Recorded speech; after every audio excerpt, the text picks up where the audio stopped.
നമ്മുടെ chicken stew ഉണ്ടാക്കാനായിട്ട് ഒരു ചട്ടി ഇതേപോലെ വെച്ചിട്ടുണ്ട്. അതിലേക്ക് കുറച്ച് വെളിച്ചെണ്ണ ഒഴിച്ചു കൊടുക്കാം.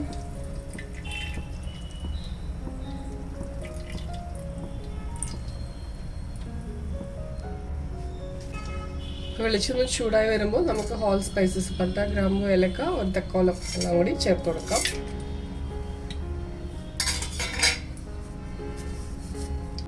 നമ്മൾ ഓയിൽ സ്പൈസസ് ഒന്ന് മൂത്ത് വരുന്ന സമയത്ത് ഒരു സവാള കട്ട് ചെയ്ത് അരങ്ങി കൊടുക്കുന്നുണ്ട്. പിന്നെ ഒരു പച്ചമുളക്, കുറച്ച് കറിവേപ്പില, പിന്നെ കുറച്ച് ഇഞ്ചി വെളുത്തുള്ളി ചെറുതായിട്ട് അരിഞ്ഞതാണ്. നമുക്ക് ഇതെല്ലാം കൂടി ഒന്ന് നല്ലപോലെ ഒന്ന് മൂപ്പിച്ചെടുക്കാം. ഇപ്പം നമ്മുടെ ഉള്ളിയൊക്കെ നല്ലപോലെ വഴന്നു വന്നിട്ടുണ്ട്. നമുക്ക് ഇതിലേക്ക് ഒരു വലിയൊരു പൊട്ടറ്റോ ഇതേപോലെ ഒരു വലിയ സൈസിൽ കട്ട് ചെയ്തത് ആഡ് ചെയ്ത് കൊടുക്കാം.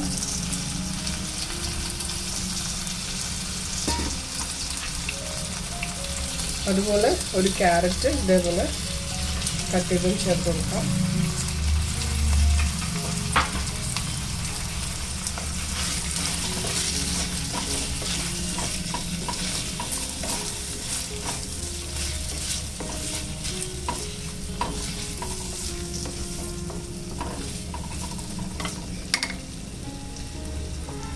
ഞാനിവിടെ കഴുകി വെച്ചിരിക്കുന്ന ചിക്കൻ ഇതിലേക്ക് ചേർത്ത് കൊടുക്കുന്നുണ്ട്. പൊട്ടറ്റോടെയും ചിക്കൻ്റെ വേവൊക്കെ ഏകദേശം ഈക്വലായത് കാരണം കൊണ്ട് നമുക്കിപ്പോൾ തന്നെ ചിക്കൻ ചേർത്ത് കൊടുക്കാം.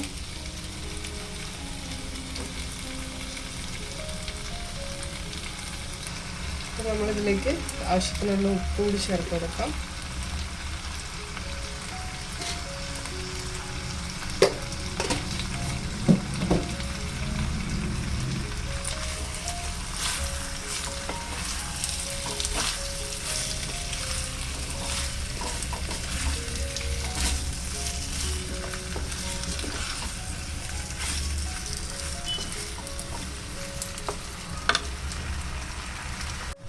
ഞാനിതിലേക്ക് കുറച്ച് ഗരം മസാല ചേർത്ത് കൊടുക്കുന്നത്,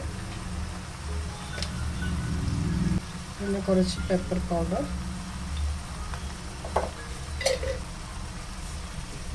നല്ലപോലെ ഒന്ന് മിക്സ് ചെയ്യാം.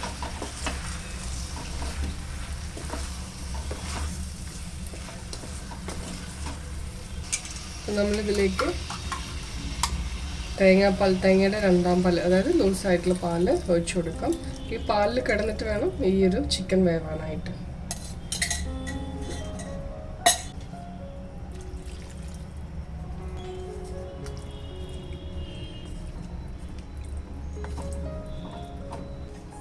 നമുക്കതൊന്ന് മൂടി വെച്ചിട്ട് ചിക്കൻ ഒന്ന് നല്ലപോലെ കുക്കായിട്ട് വരട്ടെ.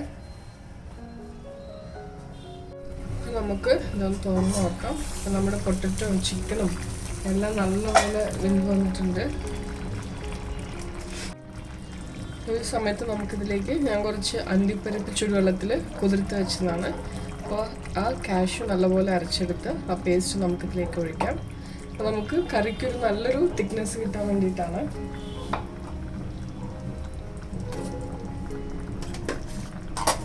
നമുക്കൊന്ന് പതുക്കെ മിക്സ് ചെയ്ത് കൊടുക്കാം. അപ്പോൾ നമുക്ക് ഈ സമയത്ത് ഉപ്പ് എല്ലാം ചെക്ക് ചെയ്ത് നോക്കാം. ഞാൻ ചെക്ക് ചെയ്തപ്പോൾ കറക്റ്റായിരുന്നു.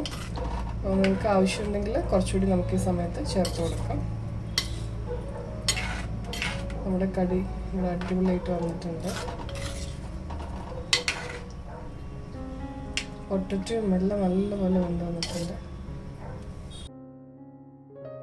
ഇപ്പോൾ നമ്മളിതിന് തിക്നെസ്സിന് വേണ്ടിയിട്ട് കോൺഫ്ലവർ ഒന്നും ചേർക്കുന്നില്ല. ഇപ്പോൾ കാഷ്യൂ പേസ്റ്റാണ് ചേർക്കുന്നത്. നിങ്ങൾ കറി ഉണ്ടാക്കാൻ തുടങ്ങുന്നതിന് മുമ്പ് തന്നെ കുറച്ച് കാഷ്യൂ നട്ട് എടുത്തിട്ട് ചുടുവെള്ളത്തിൽ കുതിർത്ത് വെച്ചാൽ മതി. അപ്പോൾ നല്ലപോലെ അരഞ്ഞു കിട്ടും.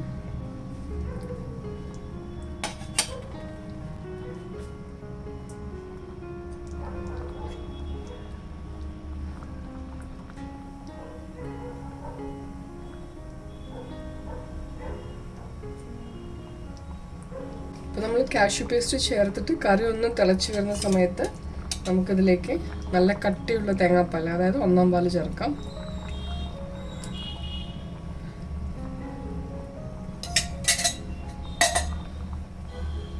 ഒന്നാം പാല് ചേർത്തിട്ട് ഒന്ന് ചൂടായി വരുമ്പോൾ തന്നെ നമുക്ക് തീ ഓഫ് ചെയ്യാം. ഞാൻ സ്റ്റവ് കൂടെ ഓഫ് ചെയ്യണം.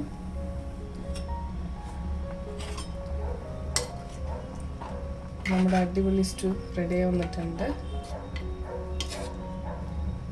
നമ്മുടെ കറി ഒന്ന് ഗാർണിഷ് ചെയ്യാനായിട്ട് ഞാനൊരു ഇതേപോലെ ഒരു തടുക്കയിലേക്ക് കുറച്ച് കോക്കനട്ട് ഓയിൽ ഒഴിച്ചിട്ടുണ്ട്. നിങ്ങൾക്ക് വേണമെങ്കിൽ ഗീ ചേർക്കാം. ഞാനിപ്പോൾ ഒരു കോക്കനട്ട് ഓയിലാണ് യൂസ് ചെയ്യുന്നത്. പിന്നെ നിങ്ങൾക്ക് ഫ്രൈഡ് ഓണിയൻ അതുപോലെ കാഷ്യൂനട്ടും റൈസിൻസൊക്കെ നെയ്യിൽ വറുത്തിട്ട് ചേർക്കാം. പക്ഷെ ഞാനിവിടെ കുറച്ച് കറിവേപ്പിലയും പച്ചമുളകും മാത്രമാണ് ചേർക്കുന്നത്.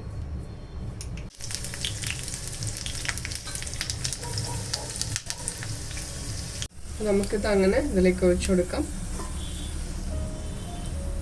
നമ്മളിങ്ങനെ പച്ചമുളക് ഇങ്ങനെ എണ്ണയിൽ വറുത്തിടുന്ന സമയത്ത് നല്ലൊരു പച്ച കളർ കിട്ടും. നമുക്ക് മൂടിയേക്കാം. അപ്പോൾ ഈസി ആയിട്ടുള്ള ചിക്കൻ സ്റ്റൂ എല്ലാവരും ഒന്ന് തയ്യാറാക്കി നോക്കുക. വളരെ സിമ്പിളാണ്. അപ്പോൾ നമ്മൾ അധികം ഇതിൽ മസാലയൊന്നും ചേർക്കുന്നില്ല. അതുകൊണ്ട് തന്നെ കുട്ടികൾക്കൊക്കെ കഴിക്കാൻ പറ്റും. ഇത് അപ്പത്തിൻ്റെ കൂടെ അതുപോലെ ഗീ റൈസിൻ്റെ കൂടെ പുട്ടിൻ്റെ കൂടെ പൊറോട്ടേൻ്റെ കൂടെ ഒക്കെ നല്ലൊരു കോമ്പിനേഷനാണ്. അപ്പോൾ വീണ്ടും നല്ലൊരു വീഡിയോ ആയിട്ട് കാണാം. അതുവരെ എല്ലാവരും സേഫായിട്ടിരിക്കുക. Take care. ബൈ.